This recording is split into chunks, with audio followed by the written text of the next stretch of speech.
تو چلیے آج اس کے اوپر بات کرتے ہیں. ایک جو نارمل کورس ہے یا جو نارمل پریکٹس ہے وہ یہ ہے کہ پولیس کو وارنٹس آف ارسٹ حاصل کرنا ہوتے ہیں. ایک میجسٹریل آرڈر ریکوائر ہوتا ہے کسی کو ارسٹ کرنے کے لیے, مگر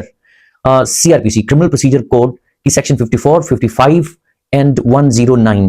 پولیس کو اختیار دیتی ہے کہ وہ کسی بھی شخص کو گرفتار کر سکتی ہے جب جہاں جس وقت چاہے. اب بلا شک و شبہ ان پروویژنز کے اندر یہ سب کچھ موجود ہے, مگر اب اس کی لمیٹیشنز بھی موجود ہیں. مگر آگے جانے سے پہلے ایک ججمنٹ میں آپ کو ریفر کروں گا, 2010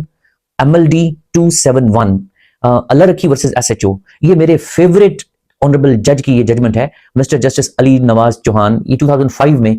جب ہائی کورٹ میں پریکٹس سٹارٹ کی تو ان کے پاس پیش ہوا کرتے تھے. کیا کمال انسان تھے اور کیا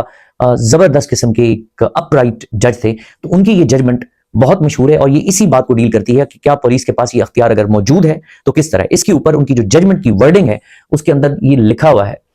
کہ میں آپ کے ساتھ ان کی ورڈنگ شیئر کر دیتا ہوں کہ فری ڈیٹینشن, مطلب جب جہاں جس کو کسی شخص کو گرفتار کر لینا, اس کو بند حوالات کر دینا, اس کو فری ڈیٹینشن کہا جاتا ہے, بغیر کسی جواز کے, بغیر کسی ریزن کے. تو جو free detention, the idea of free detention is alien to our law,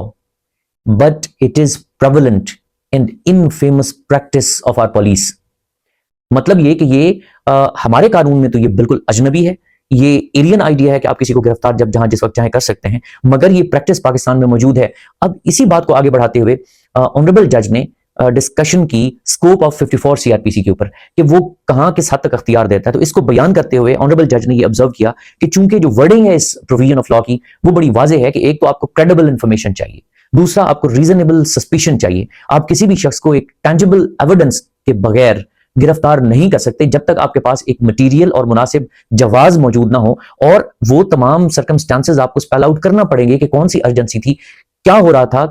کہ آپ کے پاس وارنٹس لینے کا وقت نہیں تھا اور آپ نے امیڈیٹلی ایسے شخص کو گرفتار کر لیا. اور پھر بڑی خوبصورت ورڈنگ ہے, بڑا لٹریری ذوق بھی رکھتے تھے آنریبل جج, اور وہ ورڈنگ یہ ہے کہ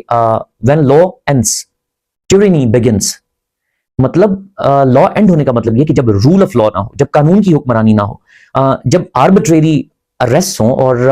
ایک بلا وجہ اریسٹ ہوں, تو اس میں اگر رول آف لا نہیں ہوگا تو پھر جبر ہوگا, ظلم ہوگا, ستم ہوگا, اپریشن ہوگا, سپریشن ہوگا, اور لوگوں کے بنیادی حقوق بھی متاثر ہوں گے. اور پھر ایک اور جگہ آنریبل جج اسی ججمنٹ میں یہ تحریر کرتے ہیں کہ where law ends discretion begins. اب ڈسکریشن کو وہ یہ کہتے ہیں کہ اس کو ٹول آف ٹیرنی کے طور پر استعمال کرنے کی ہرگز اجازت نہیں دی جا سکتی, کہ اگر پولیس کو 54 کے تحت ڈسکریشن مل گئی ہے تو وہ جب جہاں بے رحمی کے ساتھ جس کے ساتھ مرضی استعمال کرے اور اس کو گرفتار کر لے. اس کے اندر آنریبل جج نے ایک انڈین ججمنٹ کو ریفر کرتے ہوئے یہ کہا کہ یہ اس قسم کی گرفتاریاں ڈائریکٹ اٹیک ہیں